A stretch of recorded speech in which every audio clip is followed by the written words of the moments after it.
Buenos días, hermanas y hermanos.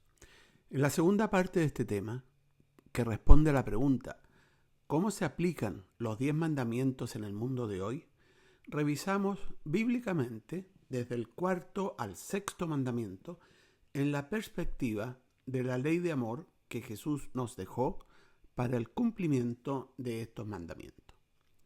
La segunda parte de su ley de amor resume los 6 mandamientos relacionados con el prójimo, diciendo: amarás a tu prójimo como a ti mismo, de los cuales revisamos los 2 primeros mandamientos, el quinto y sexto mandamiento, y explicamos también el concepto de prójimo que Jesús nos enseñó. Continuando con la perspectiva de la ley de amor que Jesús nos dejó, revisaremos bíblicamente en este video los mandamientos desde el séptimo al 10º y terminaremos con una conclusión general respondiendo a cómo se aplican hoy los 10 mandamientos. Comencemos entonces con el séptimo mandamiento, Éxodo 20:14. No cometerás adulterio. Este mandamiento literalmente se refiere a no tener relaciones sexuales con una persona casada que no sea tu cónyuge. O si estás casado, no tener relaciones sexuales con alguien fuera del matrimonio. Pero Jesús, al igual que los demás mandamientos, también expandió el significado de este mandamiento explicando el espíritu con el que debemos guardarlo en Mateo capítulo 5 versículos 27 y 28, diciendo: oísteis que fue dicho, no cometerás adulterio. Pero yo os digo que cualquiera que mira a una mujer para codiciarla, ya adulteró con ella en su corazón. Jesús dice cualquiera, o sea, no solo alguien casado, y se refiere en un sentido amplio a mirar a una mujer con deseo sexual, con lo que la fornicación, la lujuria, la pornografía y los pensamientos impuros quedan incluidos en este mandamiento. Pablo nos exhorta a huir de la fornicación en 1 Corintios capítulo 6 versículos 18 y 19, diciendo: huid de la fornicación. Cualquier otro pecado que el hombre cometa está fuera del cuerpo, mas el que fornica contra su propio cuerpo peca. ¿O ignoráis que vuestro cuerpo es el templo del Espíritu Santo, el cual está en vosotros, el cual tenéis de Dios, y que no sois vuestros? La fornicación se refiere a cualquier relación sexual fuera del matrimonio. También este mandamiento incluye la prohibición de las relaciones sexuales entre hombres o entre mujeres, según nos dice Pablo en Romanos capítulo 1 versículos 26 y 28. Por esto Dios los entregó a pasiones vergonzosas, pues aún sus mujeres cambiaron el uso natural por el que es contra naturaleza. Y de igual modo, los hombres, dejando el uso natural de la mujer, se encendieron en su lascivia unos con otros, cometiendo hechos vergonzosos, hombres con hombres, y recibiendo en sí mismos la retribución debida a su extravío. Y como ellos no aprobaron tener en cuenta a Dios, Dios los entregó a una mente reprobada para hacer cosas que no convienen. Dios condena el homosexualismo y el lesbianismo. Por eso, a estas personas que no tienen en cuenta a Dios en sus deseos sexuales, Dios los entregó a una mente reprobada, a Satanás, que los lleva a hacer todo aquello que los aparten de Dios. En 1 Corintios 6:9 vemos que los homosexuales no heredarán el reino de los cielos. ¿No sabéis que los injustos no heredarán el reino de Dios? No erréis, ni los fornicarios, ni los idólatras, ni los adúlteros, ni los afeminados, ni los que se echan con varones. Lo que a Dios no agrada en relación con este mandamiento es la relación sexual indebida, la que se produce fuera del matrimonio entre un hombre y una mujer. Somos templo del Espíritu Santo, lo que significa que Dios habita dentro de nosotros y por lo tanto debemos respetar nuestro cuerpo. Nuestro cuerpo no es nuestro, sino que pertenece a Dios. Si amamos a nuestro prójimo, en especial a un prójimo tan cercano a nosotros como nuestro cónyuge o pareja, le seremos fiel y no cometeremos adulterio. Amar al prójimo incluye reconocer y valorar la dignidad de cada ser humano, especialmente la de la pareja con la cual uno se ha comprometido en matrimonio. El cometer adulterio o la infidelidad hacia nuestra pareja puede tener repercusiones dolorosas, no solo para la pareja, sino para las familias, amigos y comunidades. Las consecuencias del adulterio son tan fuertes que podrían destruir nuestra familia y la familia de la persona con quien cometemos el adulterio si también es casada. Con seguridad, también afectará a nuestros hijos no solo en el presente, sino también en su futuro. Si amamos a nuestro cónyuge, si amamos a nuestros hijos, si amamos a nuestro prójimo, no cometeremos adulterio por amor a ellos. Amar al prójimo también se relaciona con la pureza de intenciones y acciones. El mandamiento no solo habla de la fidelidad en el matrimonio, sino también de la necesidad de no objetivizar a los demás. El deseo sexual puede surgir de la cosificación del otro como un objeto de deseo y que en lugar de tener en cuenta su dignidad como persona, solo queremos nuestra propia satisfacción. El amor al prójimo nos invita a ver a los demás con respeto, más allá de su atractivo físico.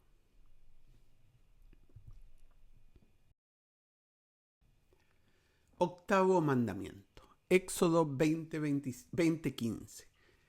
No hurtarás. Este mandamiento nos dice que no debemos apropiarnos de nada que no nos pertenezca, ni debemos apoyar o respaldar a personas que se apropien de lo ajeno, como es el caso de las expropiaciones, el usurpamiento de propiedades o los que se apropian de algo que no les pertenece, ya sea con violencia, engaño, corrupción o simplemente usando o abusando de una oportunidad. Pablo nos dice que, entre otras maldades, ni los ladrones ni los estafadores heredarán el reino de los cielos, en 1 Corintios 6:10, que dice, ni los ladrones, ni los avaros, ni los borrachos, ni los maldicientes, ni los estafadores heredarán el reino de Dios. Si lo vemos en el contexto laboral, Pablo dice en Tito, capítulo 2, versículos 9 y 10, exhorta a los siervos a que se sujeten a sus amos, que agraden en todo, que no sean respondones, no defraudando, sino mostrándose fieles en todo, para que en todo adornen la doctrina de Dios nuestro Salvador.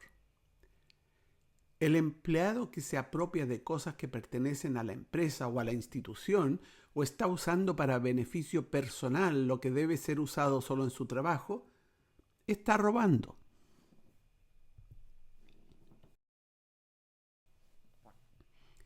Por otro lado, el apóstol Santiago nos dice en Santiago capítulo 5 versículos 1 al 6. Vamos ahora, ricos, llorad y aullad por las miserias que os vendrán. Vuestras riquezas están podridas y vuestras ropas están comidas de polilla. Vuestro oro y plata están enmohecidos y su moho testificará contra vosotros y devorará del todo vuestras carnes como fuego. Habéis acumulado tesoros para los días postreros. He aquí, clama el jornal de los obreros que han cosechado vuestras tierras, el cual por engaño no les ha sido pagado por vosotros. Y los clamores de los que habían cegado han entrado en los oídos del Señor de los ejércitos. Habéis vivido en deleite sobre la tierra y sido disolutos. Habéis engordado vuestros corazones como en día de matanza. Habéis condenado y dado muerte al justo, y él no os hace resistencia. Quien se hace rico a costa de la explotación de los demás, también está robando. Quien no paga el salario justo o por engaño retiene el salario de sus trabajadores, les está robando. Hemos analizado previamente que somos salvos por fe y no por obras. Pero el ser salvos por fe, o sea, por creer en Jesús, significa que al amar a Jesús no haremos algo que le desagrada.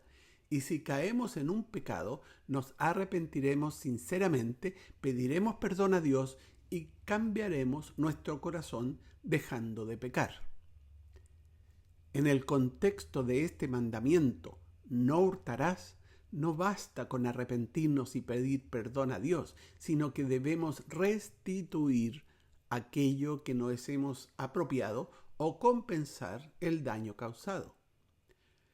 La restitución es una respuesta natural del corazón verdaderamente arrepentido y no solo una obligación legal.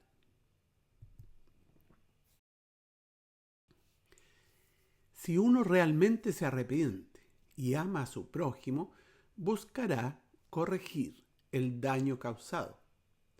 En Lucas capítulo 19, versículos 5 al 9, podemos ver el arrepentimiento sincero de Zaqueo y la respuesta de Jesús.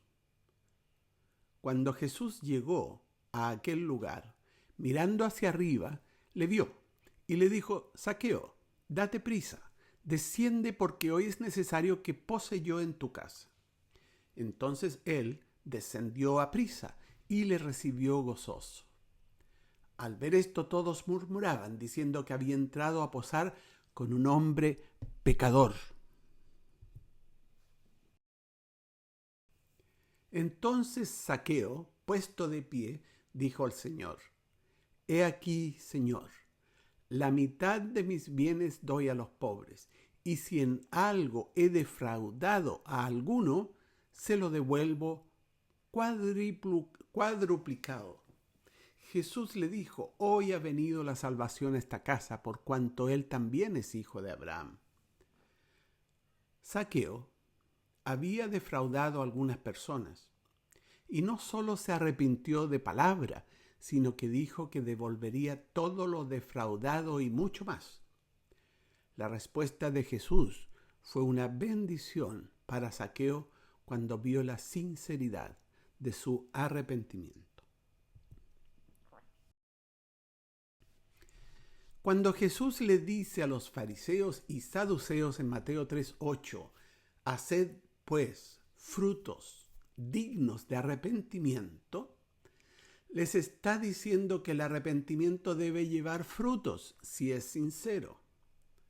En relación con este mandamiento, el amor al prójimo debiera producir un arrepentimiento con frutos, como la compensación del daño causado o la restitución de lo robado. Que el arrepentimiento debe llevar frutos es algo que se aplica a todos los mandamientos. Cuando fallamos en algo y nos arrepentimos, los frutos dignos de un arrepentimiento son acciones visibles y coherentes con el cambio de corazón al dejar de pecar.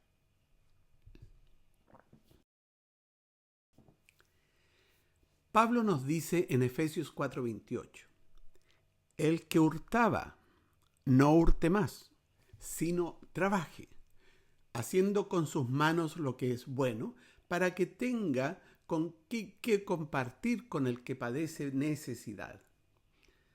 Hay un claro mensaje que en lugar de hurtar y obtener fácilmente lo que queramos, debemos trabajar y obtener lo que queramos con nuestro esfuerzo. Sin embargo, este mensaje añade algo muy importante. En el contexto del mandamiento del amor al prójimo que nos dio Jesús, este mandamiento va más allá de no apropiarnos de algo que no nos pertenece.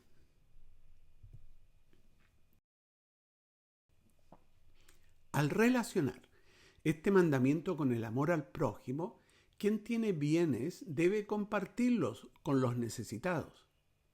Lo mismo dice también Juan en 1 de Juan, capítulo 3, versículos 16 al 18. En esto hemos conocido el amor, en que Él puso su vida por nosotros. También nosotros debemos poner nuestras vidas por los hermanos. Pero el que tiene bienes en este mundo y ve a su hermano tener necesidad y cierra contra él su corazón, ¿cómo mora el amor de Dios en él? Hijitos míos, no amemos de palabra ni de lengua, sino de hecho y en verdad. Amar de hecho y en verdad a nuestro prójimo no es solo decir que lo amamos, sino hacer algo por él. Entonces, si nuestro prójimo tiene necesidad y no le ayudamos, con lo que podamos ayudarle, no lo amamos realmente.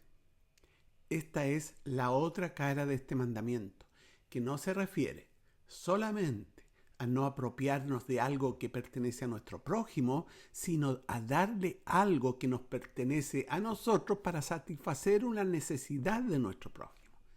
Esto es amar a nuestro prójimo.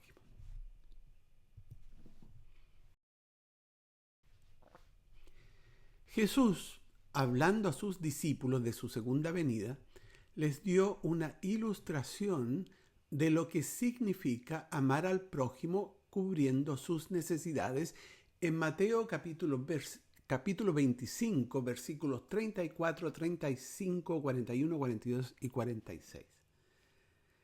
Entonces el rey dirá a los de su derecha, venid benditos de mi Padre, heredad el reino preparado para vosotros desde la fundación del mundo, porque tuve hambre y me disteis de comer, tuve sed y me disteis de beber, fui forastero y me recogisteis.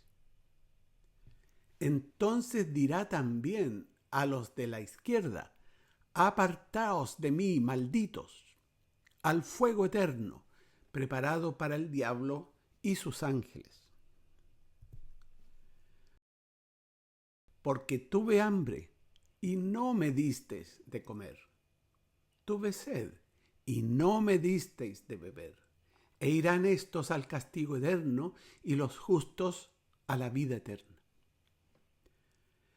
Amar al prójimo no es solo no apropiarse de lo que es del prójimo, sino darle lo que podamos para ayudarlo en sus necesidades.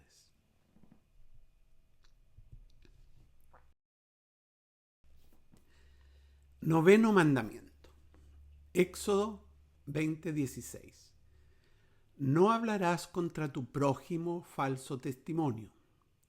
La palabra falso es traducción de la palabra shaker en idioma hebreo, que significa falsedad con intención de engañar y que en su contexto inmediato se refiere a no mentir en un juicio, lo cual era gravísimo en el pueblo hebreo.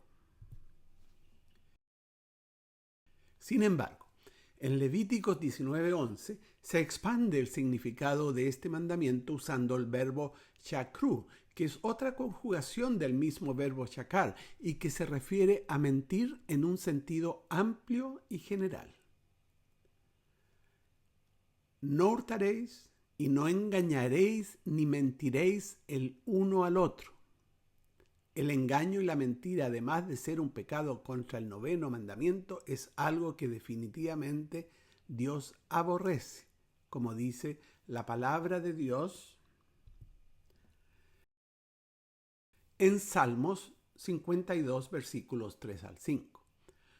Amaste el mal más que el bien, la mentira más que la verdad. Has amado toda suerte de palabras perniciosas, engañosa lengua. Por tanto, Dios te destruirá para siempre. Te asolará y te arrancará de tu morada y te desarraigará de la tierra de los vivientes. Y también en Proverbios 12:22. Los labios mentirosos son abominación a Jehová, pero los que hacen verdad son su contentamiento. Y Proverbios 6, versículos 16 al 19. 6 cosas aborrece Jehová, y aún 7 abomina su alma: los ojos altivos, la lengua mentirosa, las manos derramadoras de sangre inocente, el corazón que maquina pensamientos inicuos, los pies presurosos para correr al mal, el testigo falso que habla mentiras, y el que siembra discordia entre hermanos. Entre las 6 cosas que Dios aborrece y su alma abomina están la lengua mentirosa y el testigo falso que habla mentiras.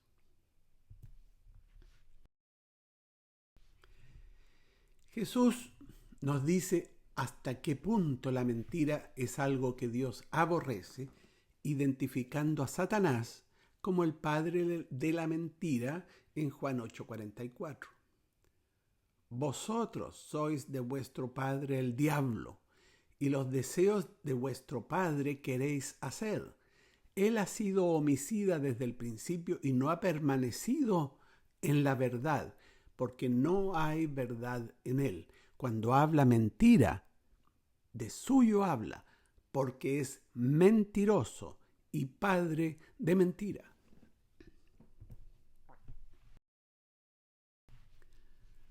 Pablo, en su carta a los Efesios, nos dice que en lugar de mentir, hablemos siempre con la verdad.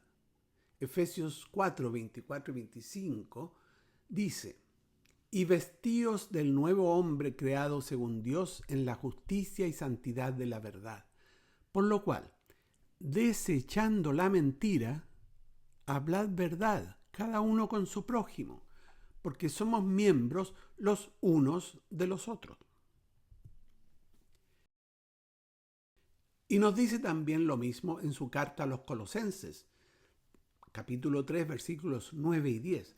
No mintáis los unos a los otros, habiéndoos despojado del viejo hombre con sus hechos y revestido del nuevo, el cual conforme a la imagen del que lo creó, se va renovando hasta el conocimiento pleno.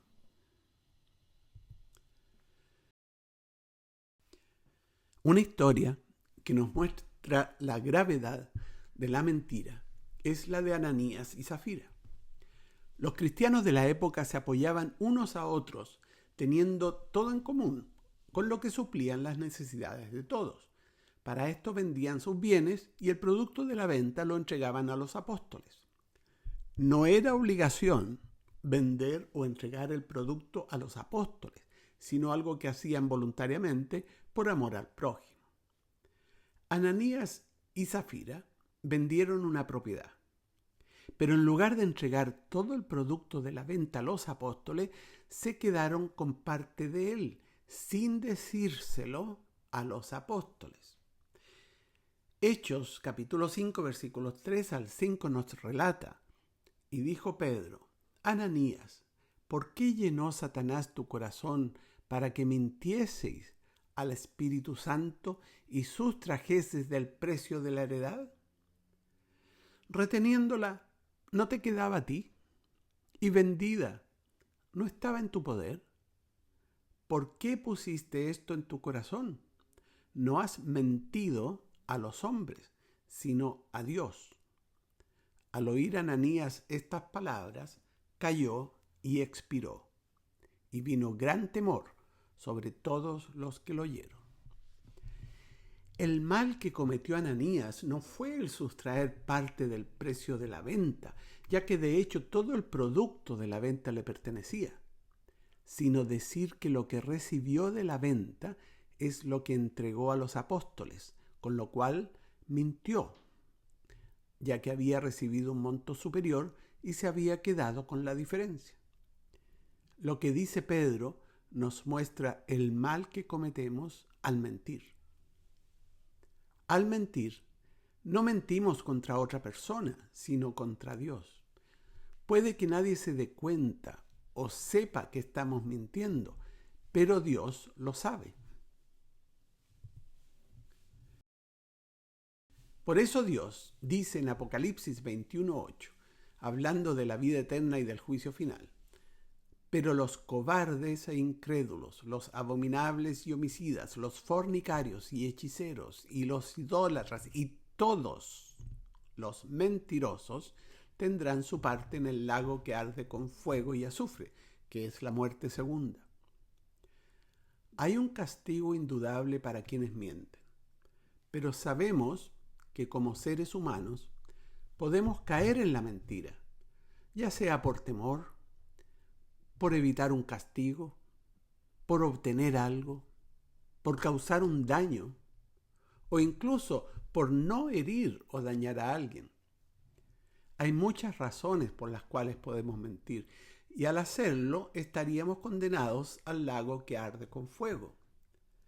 Entonces, ¿cómo se relaciona esto con el amor de Dios por nosotros? Somos salvos por gracia y no por las obras que hagamos. Si solo por temor a ser condenados hacemos un gran esfuerzo y no mentimos, eso no nos da la salvación. Porque al final, ¿quién está libre de pecado? Lo que nos da la salvación es creer en Jesús, aceptar el sacrificio que hizo por nosotros y por lo tanto amar a Jesús entregándonos a Él. Si mentimos, debemos arrepentirnos sinceramente y pedirle perdón. Y si hemos causado un daño con nuestra mentira, compensar ese daño. Este es el camino de salvación. La razón por la cual no mentiremos es porque amamos a Jesús y por lo tanto no queremos hacer algo que le desagrada, y no porque sea una obligación para ser salvos. Por otra parte, ¿cómo se relaciona este mandamiento con el mandamiento de amor al prójimo? Cualquier mentira que produzca algún daño o perjuicio en nuestro prójimo atenta contra el amor al prójimo del que nos habló Jesús en su mandamiento del amor. Si amamos a nuestro prójimo, no mentiremos en nada que lo pueda herir o dañar, aunque él ni siquiera sepa que hemos mentido. Pero, ¿qué hay de las mentiras blancas? Estas son las que no solo no hacen daño al prójimo, sino que se miente con el fin de ayudarlo o protegerlo. Es el caso de mentir por un bien mayor. La Biblia nos dice que tampoco debemos mentir en estas situaciones, como ya vimos en Colosenses 21:8, en Efesios 4:25 y en Apocalipsis 21:8, en que no se distingue entre mentiras con buen o mal propósito, sino que se habla de toda mentira. ¿Qué hacer entonces si al decir la verdad podemos causar un daño a otra persona? ¿Cómo podemos amar al prójimo y no causarle daño diciendo la verdad? Una opción bíblicamente aceptable es guardar silencio, especialmente si el hablar no edifica ni produce bien. En este caso, no decir nada no implica mentir, sino simplemente reservar información que no estamos obligados a divulgar. Eclesiastés capítulo 3 versículos 1 y 7 nos dice: todo tiene su tiempo, y todo lo que se quiere debajo del cielo tiene su hora. Tiempo de romper y tiempo de coser. Tiempo de callar y tiempo de hablar. Y Proverbios 17:28 que dice, aún el necio, cuando calla, es contado por sabio. En la Biblia hay un caso de mentira blanca que es bueno analizar. Cuando los espías de Josué fueron a recorrer la tierra que iban a conquistar y llegaron a Jericó, Rahab los escondió en su casa. Y cuando quienes buscaban a estos espías le preguntaron por ellos, ella reconoció haberlos recibido en su casa, pero mintió diciéndoles que ya habían salido y que se habían ido sin saber dónde, cuando en realidad seguían escondidos en su casa. Esta fue indudablemente una mentira por un bien mayor, ya que salvó la vida de los dos espías. En este caso, no hay que olvidar la misericordia de Dios. La mentira de Rahab no es modelo de conducta, pero su intención de proteger la vida de inocentes fue justa. Dios tuvo misericordia y usó incluso sus imperfecciones para cumplir su propósito. Dios valora el corazón que busca hacer lo correcto, aun cuando no lo hace perfectamente.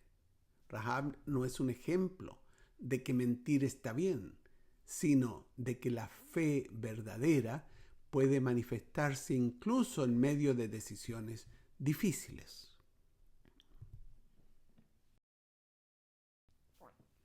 Santiago destaca la fe de Rahab y sus obras de protección en Santiago capítulo 2 versículo 25, pero no justifica directamente la mentira. Santiago dice, asimismo, también Rahab la ramera no fue justificada por obras cuando recibió a los mensajeros y los envió por otro camino. Lo que salvó a Rahab fue su fe en Dios y su decisión de ponerse de su lado. Por su fe fue justificada y perdonada.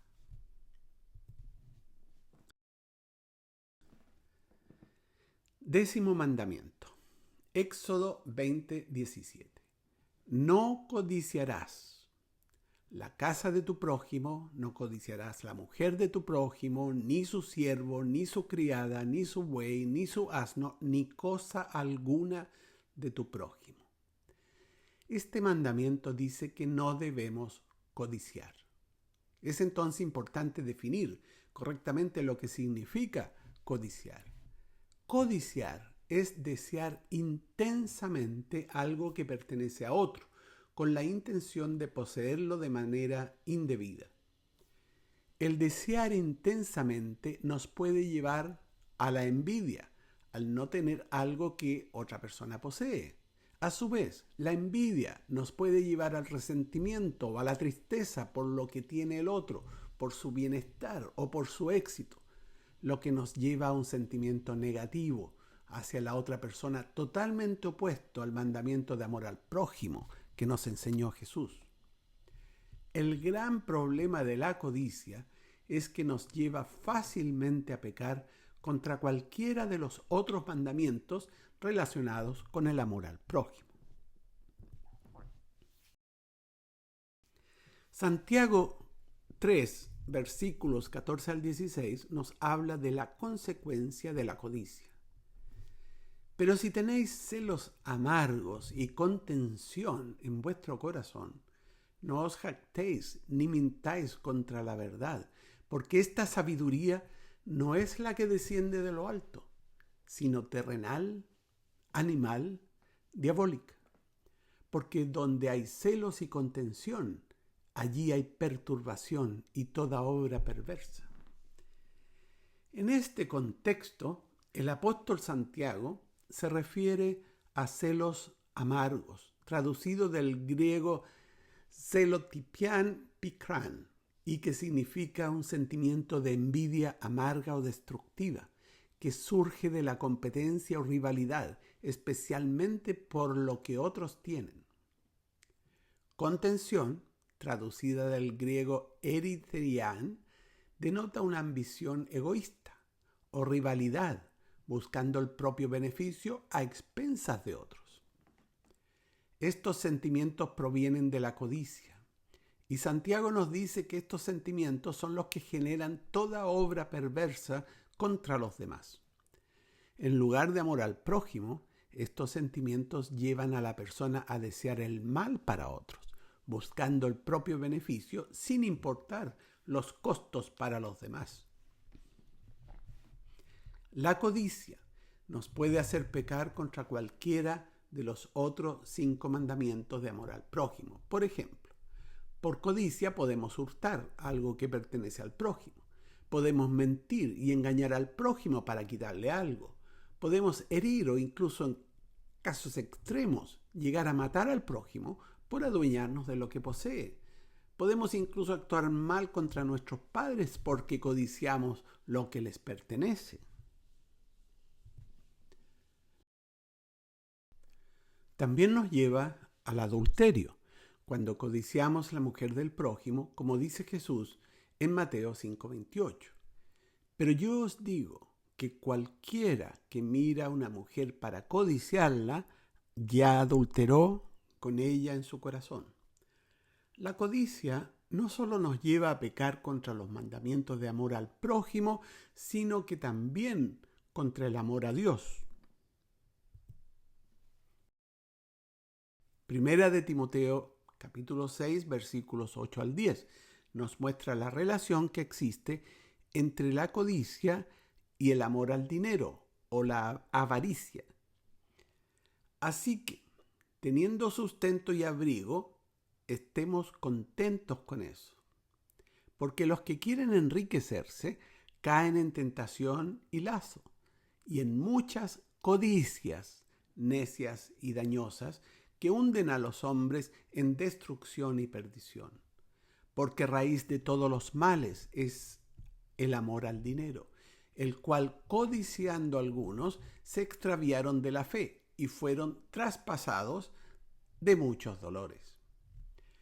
Aquí no se condena el dinero en sí, sino la codicia o amor desordenado o desmedido hacia él, poniéndolo en el centro del corazón y de las decisiones, es decir, cuando se convierte en una obsesión o ídolo.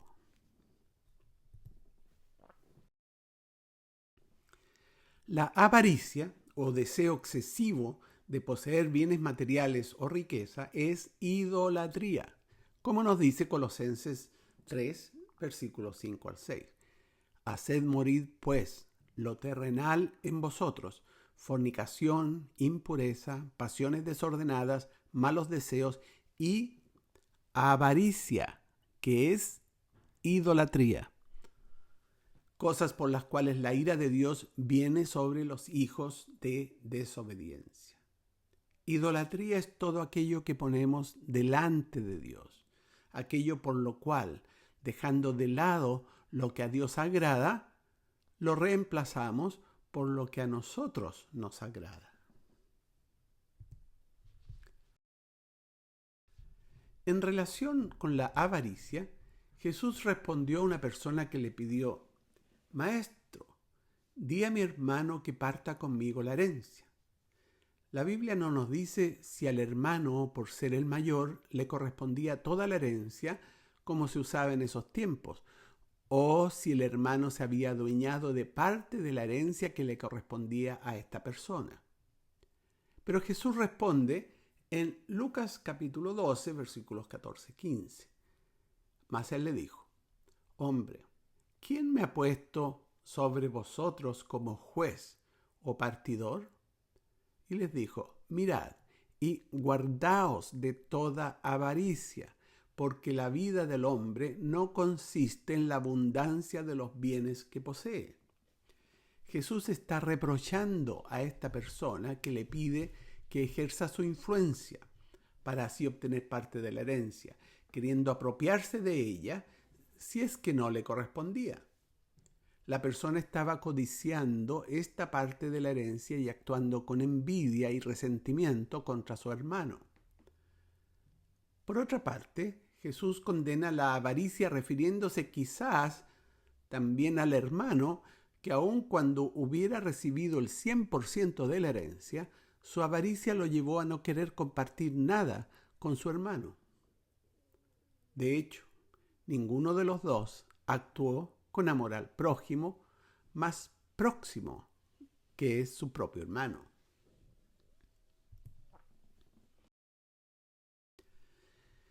Uno de los mejores ejemplos que nos da Jesús respecto a la envidia es en la parábola de los obreros de la viña. Cuando los que comenzaron a trabajar al principio del día vieron que recibieron el mismo salario que los que comenzaron al final del día, se enojaron y reclamaron contra el dueño, pensando que debían recibir más dinero que el acordado. Pero el dueño les respondió en Mateo 20, versículos 15 y 16. ¿No me es lícito hacer lo que quiero con lo mío? ¿O tienes tu envidia porque yo soy bueno? Así los primeros serán postreros y los postreros primeros, porque muchos son llamados, mas pocos escogidos. La envidia es el resultado de la codicia. A Dios no le agrada la envidia. Cada uno de nosotros debiera estar conforme con lo que Dios nos dé y no envidiar a otros porque tienen más. Pero la envidia es un sentimiento tan natural que el ser humano, como es su naturaleza, tiene que luchar para vencerla. Es una situación muy parecida a la que experimentaron los apóstoles con Jesús, en particular el apóstol Pedro, en que Pedro cae en la envidia hacia Juan pensando que Jesús le había dicho que no moriría. El apóstol Juan nos relata en Juan capítulo 21, versículos 20 al 23, cuando Jesús le pidió a Pedro que lo siguiera, volviéndose Pedro, vio que le seguía el discípulo a quien amaba Jesús, el mismo que en la cena se había recostado al lado de él y le había dicho: Señor, ¿quién es el que te ha de entregar? Cuando Pedro le vio, dijo a Jesús: Señor, ¿y qué de éste? Y Jesús le dijo: si quiero que él quede hasta que yo venga, ¿qué a ti? Sígueme tú. Pedro cayó en la envidia hacia Juan, codiciando la bendición que él pensó que recibiría Juan de que no moriría. Con este hecho, Pedro demostró más amor por sí mismo que por su prójimo Juan. Quien ama a su prójimo como a sí mismo estaría feliz con todo lo bueno que le pueda ocurrir al prójimo, en lugar de sentir envidia o codiciar lo que el prójimo tenga o reciba. Al ver el alcance que dio Jesús a cómo se debían cumplir los 10 mandamientos bajo su perspectiva del amor, podemos ver que todos y cada uno de nosotros, sin excepción, estamos expuestos a caer en el pecado. De hecho, no existe nadie, ningún ser humano, que pueda decir que no ha pecado o que no cometerá nunca más un pecado. Por eso no es posible que la salvación se logre con cumplir los mandamientos, ya que basta con fallar en un mandamiento para fallar en todos ellos. Como dice Santiago, capítulo 2, versículos 10 y 11. Porque cualquiera que guardare toda la ley, pero ofendiere en un punto, se hace culpable de todos. Porque el que dijo no cometerás adulterio, también ha dicho no matarás. Ahora bien, si no cometes adulterio pero matas, ya te has hecho transgresor de la ley. Ni siquiera cumpliéndolos a la letra de la ley como lo hacían los judíos, era posible salvarse, ya que nuestra naturaleza humana nos lleva siempre a pecar. Más aún, cumplir los mandamientos en la perspectiva del amor a Dios, por sobre todo, y el amor al prójimo, como a nosotros mismos, hace del todo imposible que seamos capaces de cumplirlos perfectamente. Por eso, Cristo tuvo que morir por nosotros. Él es el único ser humano, que también es Dios, que nunca cometió pecado alguno. Al morir en la cruz, cargó con todos nuestros pecados. Asumió tus pecados y los míos, y con su sufrimiento y muerte pagó el precio o las consecuencias que cada uno de nosotros tendría que pagar por los pecados cometidos, que es el castigo eterno. No había otra solución, y Dios lo sabía. Nuestra salvación solo la podemos lograr porque Jesús pagó por nuestros pecados. Jesús nos ofreció por gracia, o sea, sin que lo merezcamos, el que podamos ser salvos a todos los que creemos en Él.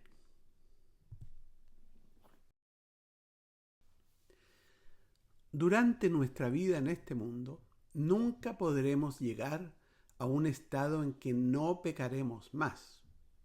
La perfección no existe en este mundo imperfecto dominado por Satanás y sus demonios, y Dios lo sabe. Pero aunque nunca lleguemos a ser santos dejando de pecar, el camino a la santidad es un proceso que debemos seguir.